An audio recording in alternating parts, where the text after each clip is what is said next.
and welcome to Eagle News International, Australia, Oceania. I am Anna Serrano Watson from Wollongong, bringing you stories from Australia, New Zealand and Papua New Guinea. These are the headlines. Veterans march in Sydney CBD to commemorate Anzac Day. Australia-New Zealand travel bubble opens up as COVID-19 case decline. South Australians get hold of travel vouchers to support local tourism. Church of Christ in Papua New Guinea organises the Aid to Humanity in Morobe province. Tips on motivating Aussie students as school returns after holidays.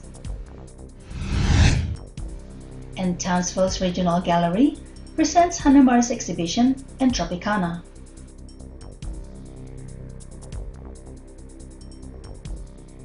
For our first story, every 25th of April, Aussies reflect upon the sacrifices of the Australian and New Zealand Army Corps, or Anzac, who fought in World War I at Gallipoli. As one of the most significant days in the nation's history, various ceremonies were held, with one being the Veterans March in Sydney, New South Wales. Our correspondent Shane Reyes has more details. Shane? Anzac Day, held on the 25th of April, marks a very important date in Australia's history. It's a date reserved to commemorate the brave soldiers who sacrificed and fought for the country. In Sydney, the annual march for 2021 has been approved to proceed by the state government, with tight restrictions being upheld due to the ongoing concerns of COVID-19.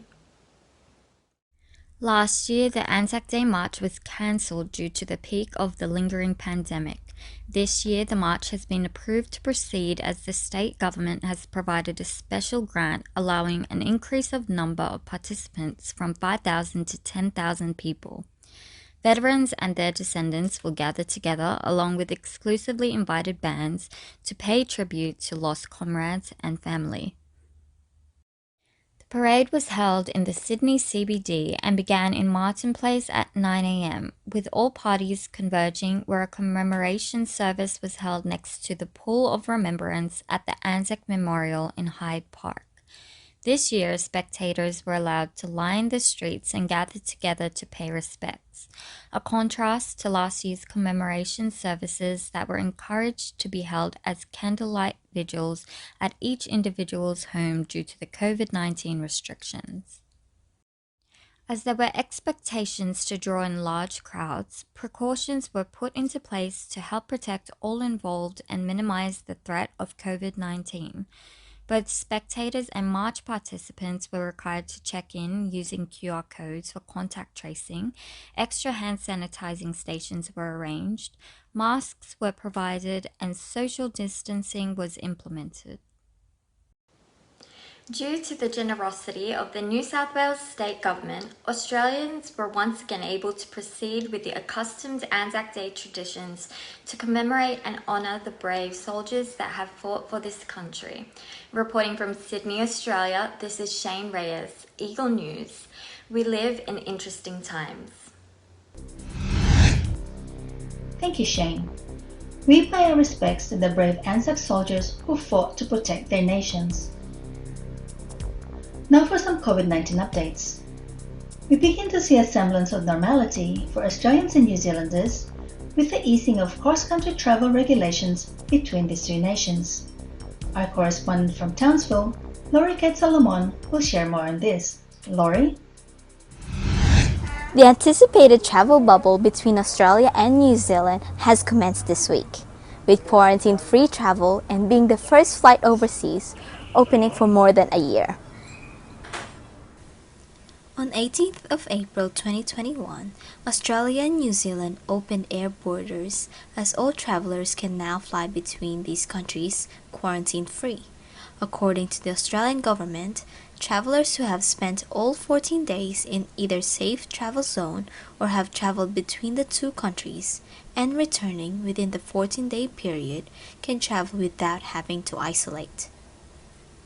Passengers from Australia and New Zealand must meet the health, immigration, and other standard border clearance requirements in each country before their flight.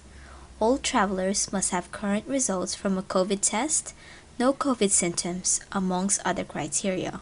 Furthermore, arrangements should be made in place of arrival and final destinations, as quarantine requirements apply in certain circumstances.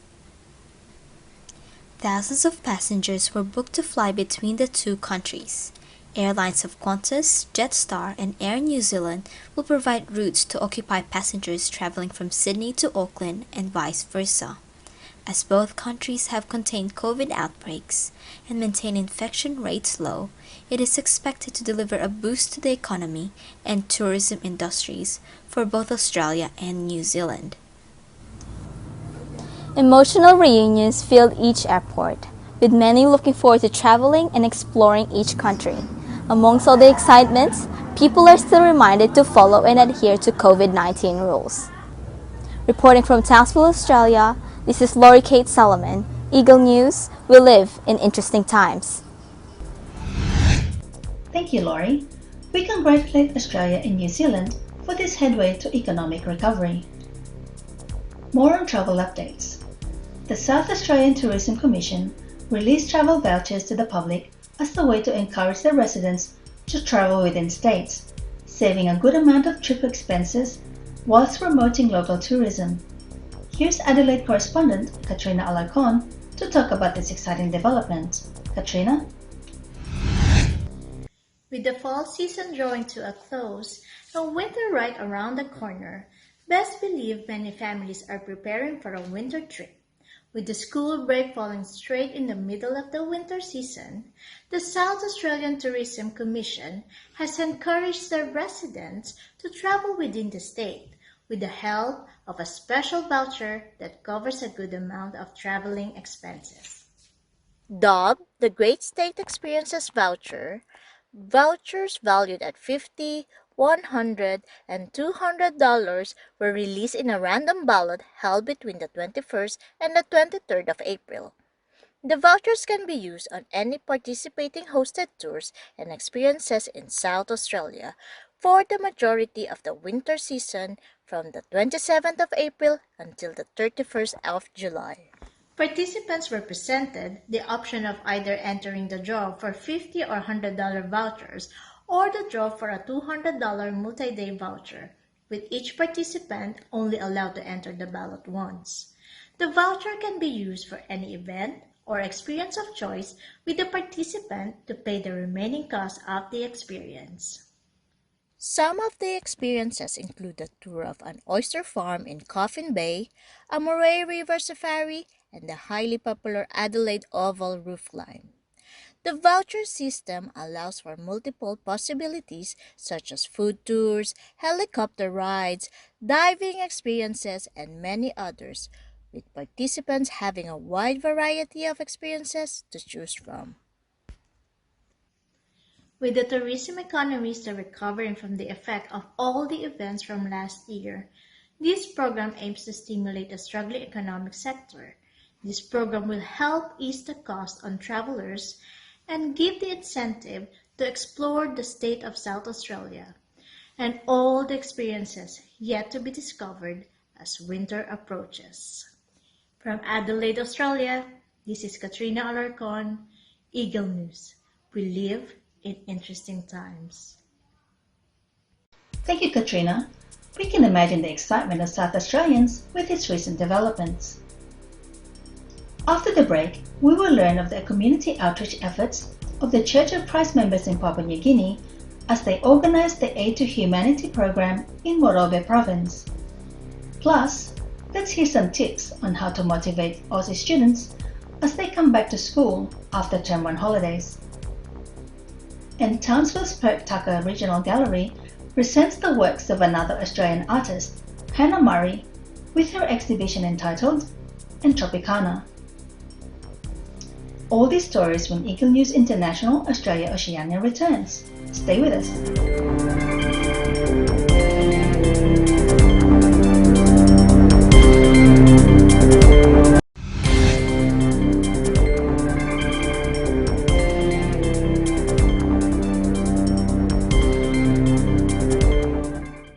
Welcome back.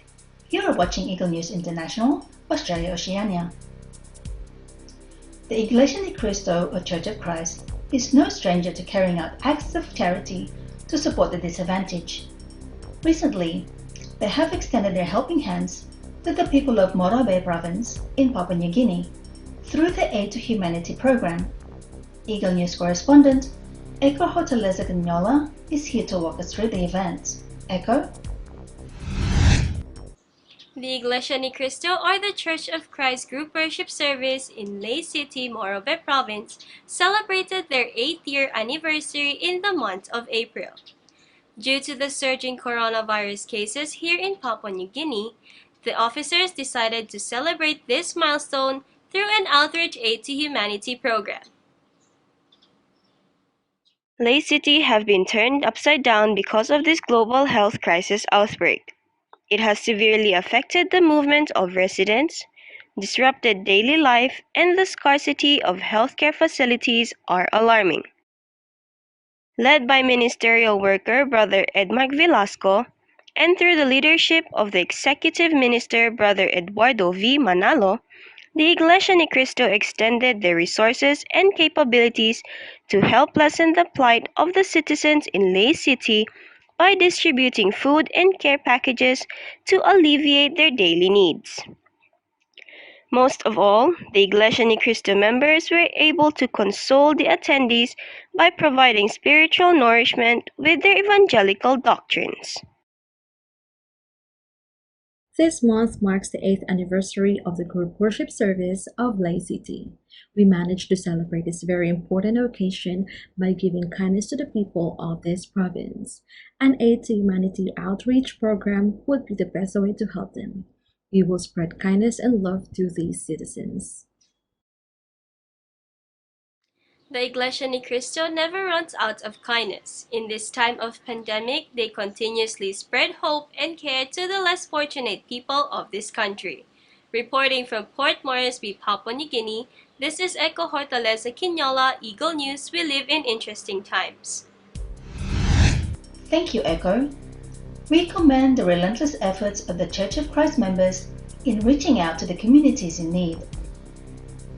Now back in Australia. As the first-term holidays came to an end, the students must shake off the holiday rust and get back into the swing of studying as Term 2 commences. Our Sydney correspondent, Charmilaya, will share with us some tips on motivating the students in preparation for the second term. Charm? One of the many events that students look forward to is their school break. Students from New South Wales had their first term school break on the 1st of April to the 20th of April. Returning to school from a 2-week break of fun and relaxation is not very easy. So, how can students prepare and motivate themselves for the rest of the year? There are a few ways to help motivate students as they ease back into school. The first tip is setting a routine and getting organized. This helps students to understand and develop responsibility. This can be done using a chart which may include organizing books, homework materials, sleeping early, eating nutritious foods, exercising, and getting to school on time. Second, talking to students to encourage normalizing experiences of worry and nervousness, as this allows them to gain confidence and open to comfort. Parents can facilitate positive attitudes about school by setting an encouraging tone when talking about it. The third tip is balancing school life and other curricular activities such as sport.